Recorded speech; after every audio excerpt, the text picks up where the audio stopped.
The uncomfortable reality about Peter Pan that goes right over people's heads.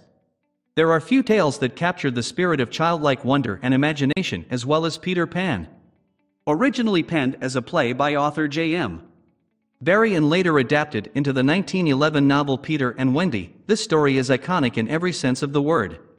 But the true origins behind this childhood favorite are far darker than most people could ever imagine. Before we begin, make sure to smash that like button, subscribe to our channel, and click the notification bell for more amazing videos. From the author's troubled past to the sordid fate of the real-life boy whom Peter's character was based on, there's a lot to unpack, and it's making people think about the story in a vastly different light. The story of Peter Pan was based on real events, but the truth wasn't nearly as magical. In case you're not familiar with this classic tale, here's a quick breakdown of the story. It starts with Peter, a mischievous and magical boy with one special quality: he does not age. While it sounds nice enough on paper, what's so scary about fairies and childhood adventures, the reality of the matter is far more twisted than anyone expected. Turns out, Peter Pan was based on a real person whose situation bordered on sinister. It all starts with the childhood of the author, a man by the name of James Matthew Barrie, or J.M. for short. This man had a truly dark past, and it all started when he was a young boy. Barrie was born in 1860 in Scotland, to a large, conservative family. His upbringing was relatively normal, that is, up until tragedy struck when Barrie was only 6 years of age. In 1867, Barrie's older brother David collided with a fellow ice skater, cracked his head open, and subsequently died. The boy had only been 13 years old. Naturally, this rocked the Barrie family to its core. Barrie's mother Margaret had a particularly unusual reaction to this awful tragedy. This strange emotional response would end up staying with Barrie for the rest of his life.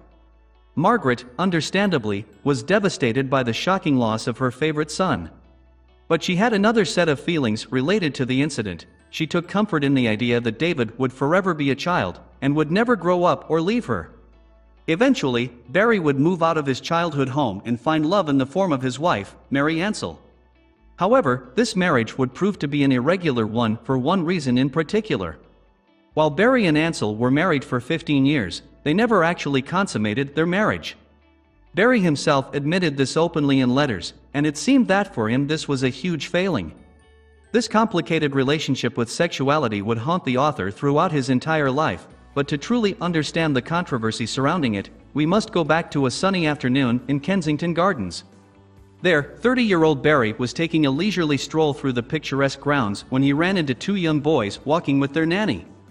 These children were 4-year-old George Llewellyn Davies and 3-year-old John Llewellyn Davies. Barrie was immediately drawn to the young boys and made it his mission to befriend them. He'd see them increasingly frequently while walking his St. Bernard through the gardens and entertained them with fantastical stories. Eventually, Barrie grew close enough to the boys that he met their parents, Arthur and Sylvia. The couple went on to have 3 more sons, Peter, Michael, and Nicholas, and all of the boys began referring to Barrie as Uncle Jim. However, this close relationship Barrie shared with the children wasn't entirely innocent. He truly did care deeply for the 5 boys, but his affection came with a dark side. Barrie not only loved the Llewellyn Davies children, but he also felt a certain sense of possessiveness and jealousy over them. He didn't want to have to share the boys with anyone else, and soon he wouldn't have to. The patriarch of the family, Arthur, passed away from jaw cancer in 1907. Rich from his popular books, Barrie paid for all his medical care. 3 years later, Arthur's wife Sylvia lost her fight with lung cancer. These sequential tragedies made the 5 Llewellyn Davies children into orphans, leaving the question of what would happen to them and where they would live. Luckily, Sylvia had left a will. In the will, she left explicit instructions as to where the children would go in the event of her death. She specified that she'd wanted the boys' nanny to parent the girls, along with their Aunt Jenny. However, Barrie got to the document first. The scheming author doctored the will to make it seem as if it was referring not to Jenny, but to Jimmy, as the children called him. No one was any the wiser, and Barrie quickly gained custody of the brood. Everything went according to plan, and the 5 kids did end up living with Barrie for years. However, even today there persists intense controversy over the true nature of the relationship they shared. Some people believe that the relationship between Barrie and the children was highly inappropriate and may even have been sexually abusive in nature. Others have different thoughts, though. Many insist that, while their relationship was undoubtedly odd, Barry never would have dreamed of hurting the children. His supporters claim that he wasn't a predator, but in fact was asexual. I don't believe that Uncle Jim ever experienced what one might call a stirring in the undergrowth for any one man, woman, adult, or child. He was an innocent. Nicholas, the youngest of the brothers, was quoted as saying. Nevertheless, regardless of his intentions, the Llewelyn Davies' tumultuous childhood and unexpected surge to fame brought them all to dark ends.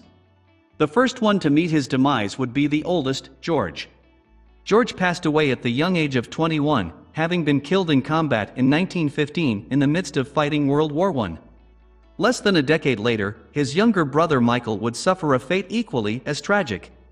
At the age of 20, Michael drowned under mysterious circumstances. Many reports say that he died in the arms of his lover, a man, and that turmoil surrounding his sexuality had been one factor contributing to his depression. In later years, decades after Barry's death, John would die of lung disease, and a year after that Peter would take his own life by jumping in front of a London subway car. Only one brother, Nicholas, would live to old age. Barry was extremely traumatized by the deaths of George and Michael, and their passing shook him so heavily that it transformed the very way he conceptualized his own magnum opus, Peter Pan. While Barry had based his beloved book on the joy he got from surrounding himself with the Llewelyn Davies children, in the aftermath of their deaths he began seeing the story as a reflection of his own tragic inabilities to mature and become a real adult. In 1937, at the age of 77, J.M. Barrie died of pneumonia. However, his strange, controversial, and fantastical legacy has certainly outlived him, and it continues to puzzle, terrify, and excite generations of children to this day. Please share this with your friends and family.